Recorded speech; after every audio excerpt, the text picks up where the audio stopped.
that it requires no integration from the website developers. The Chrome does all the work for you. In the rare cases where autofill does not work, we do support autocomplete types to guarantee autofill and get that sweet, sweet 25% increase in conversion rates. OK, so let's swip over and see a demo of autofill in action.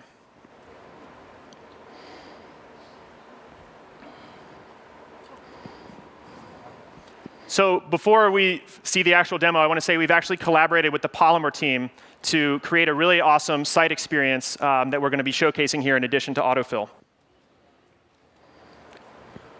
So I'm going to tap in here to my shop. And again, this is the Polymer part of the Polymer toolkit. It's the e-commerce shop experience. And since it's so much colder this morning, I'm going to shop for a little men's outerwear. This neon, what do you think, Ruslan, about this nylon jacket? It will look good on you. So I'm going to add it to my cart. So I want to point out that up until this point, it's been a really amazing experience. I've got to browse an amazing catalog of Google products. But I now encounter the part of the e-commerce experience that I dread. I'm going to have to fill out my entire credit card information, my shipping address, and my billing address. There's got to be a better way. As you can see, this is a pretty nice designed form, but it doesn't get around the fact that I'm going to have to manually type this in. But as you see with autofill, I'm able to tap into the form and automatically fill in my information. It immediately is filled into the form. And if I happen to have a separate billing address, I could also fill that in.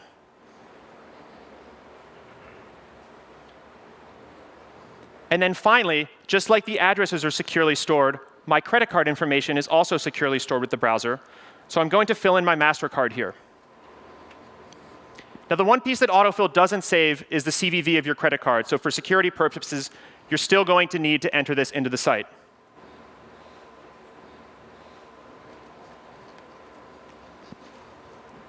So you see, I placed my order. It was done. It was simple.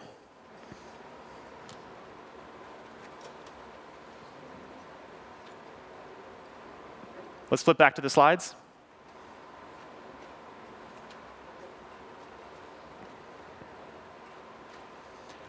Great.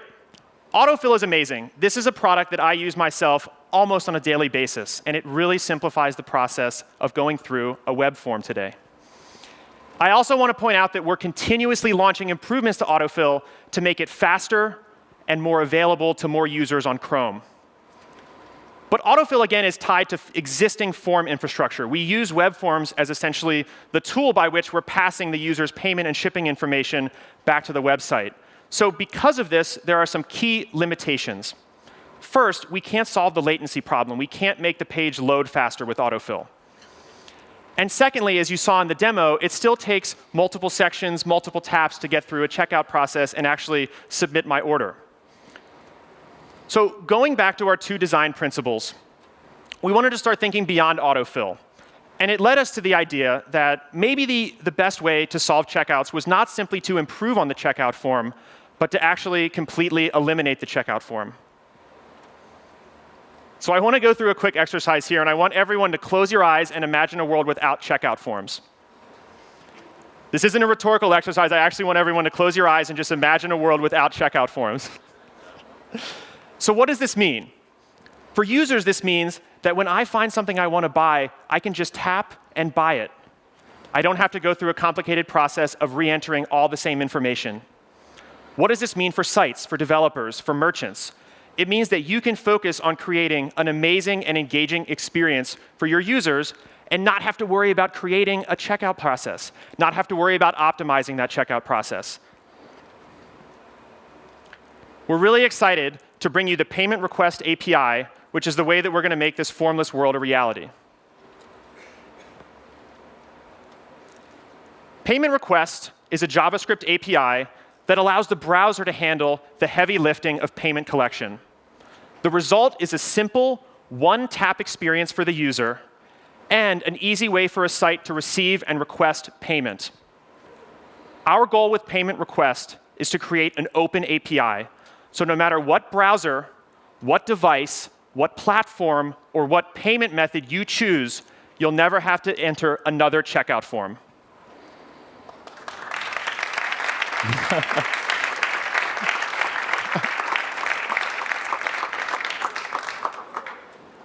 The Payment Request API is currently under development in the W3C Web Payments Working Group. Our goal is to create a universal cross-browser standard for any website to accept any form of payment. There are 3 key points to keep in mind when thinking about payment requests. First, this is not Chrome-only, Google-only, custom proprietary API. No. This is a cross-browser, standards-based effort where we are collaborating with other browser vendors and members of the developer community in order to define something that any browser should be able to implement. Second, we're targeting mobile platform first because this is where we can solve the biggest problem.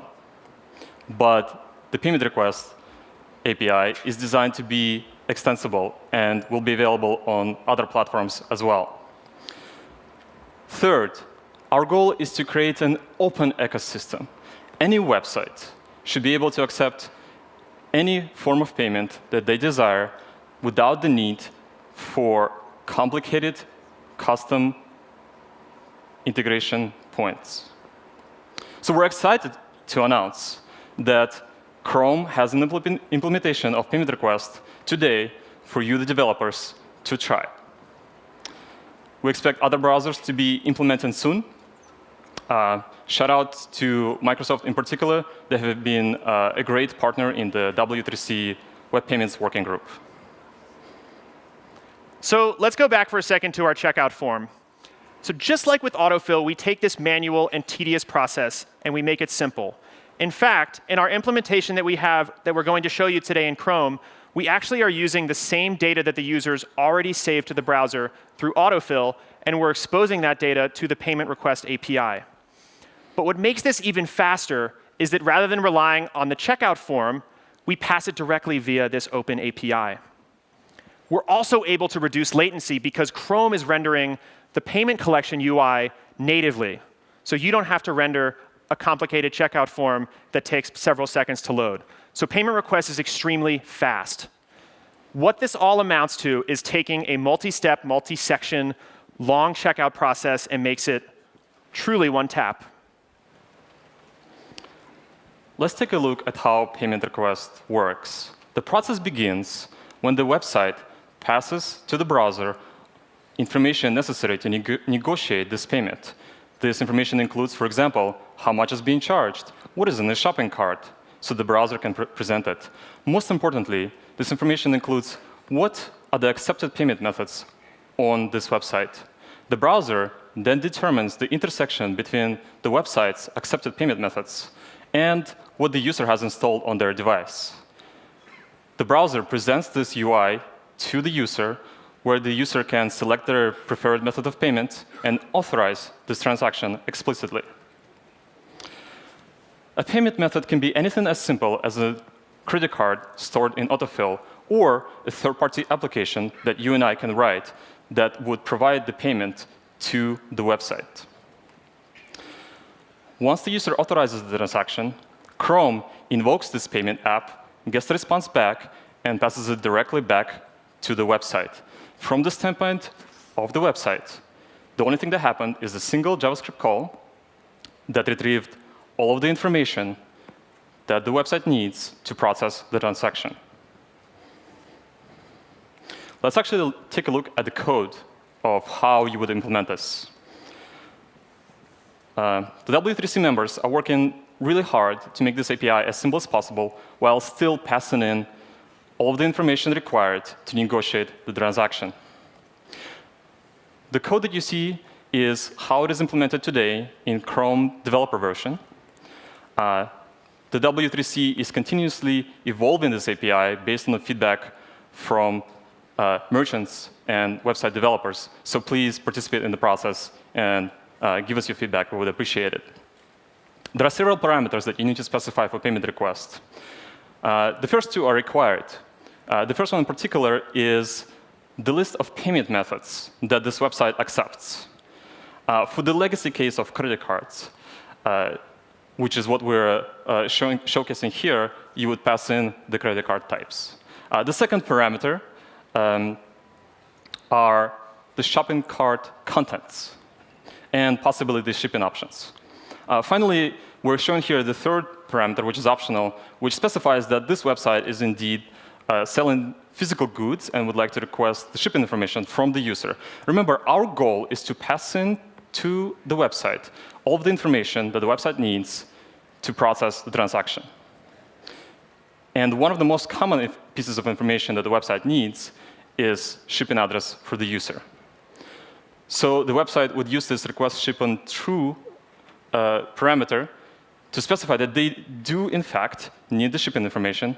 And then they have the option of updating the total based on the shipping speed or the shipping address that the user has selected. So yeah, let's actually see how it works. So let's flip back to the phone and leave the code up so we can walk through what's happening as we go. So I'm back on my Polymer shop, but we've implemented this relatively minimal 15 lines of code to include a call to payment request when the user clicks the checkout button. So I'm going to come back into men's outerwear. And this time I'm going to buy this nice YouTube hoodie here. I'm going to add it to my cart. I'm going to view the cart. And then again, we get to my least favorite part of the e-commerce experience. I'm about to check out. I'm about to land on a long, complicated form. But now that we've implemented payment request, Chrome is actually going to natively expose a UI where I can select all of my billing and shipping information. So there it goes. See how fast that was? Zero latency, no loading new pages. Chrome natively surfaces this UI where I can select my shipping and my payment information. And again, this is the same shipping and payment information that we previously used in the autofill demo, but now it's available within this nice Chrome UI. So talk about a little bit about what's going on with the top row here, Ruslan. Sure. In the top row, the user sees the identification information for this website. This information is the title of the website, some iconography from the website to make sure the website can be easily recognizable, and for security purposes, the origin of the website, where the user can make sure they're indeed passing their money into the right hands. The total information comes from the website. This is the shopping cart. The shipping and the payment is something that's most frequently and recently used by Alex on his phone, so this is smartly selected. But if Alex wanted to change his shipping address, for example, he could tap in and change the selection if he wanted to. So let's go ahead. OK. So the only step when I click Pay, because our goal is to return everything the merchant needs to process the transaction, the merchant presumably needs the 3-digit CVV. So just like with autofill, I'm going to have to enter it here in this minimal form.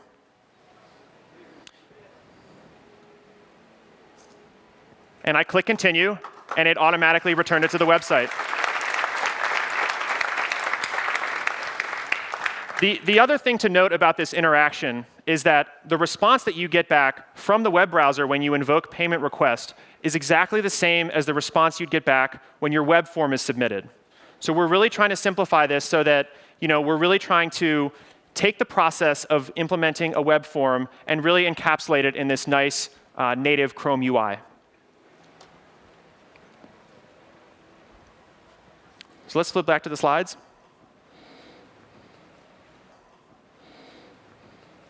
So you've seen how easy it is to request credit cards. And again, all of the credit cards that are available in autofill are also available via the payment request API. But one of the most important features of the payment request API is the ability to support other forms of payment. And other more secure forms of payment, like Android Pay, will now be available in the browser via the payment request API. What makes the Android Pay experience even more seamless than traditional credit cards is that rather than passing the actual credit card number, we pass a secure tokenized representation of the user's credit card number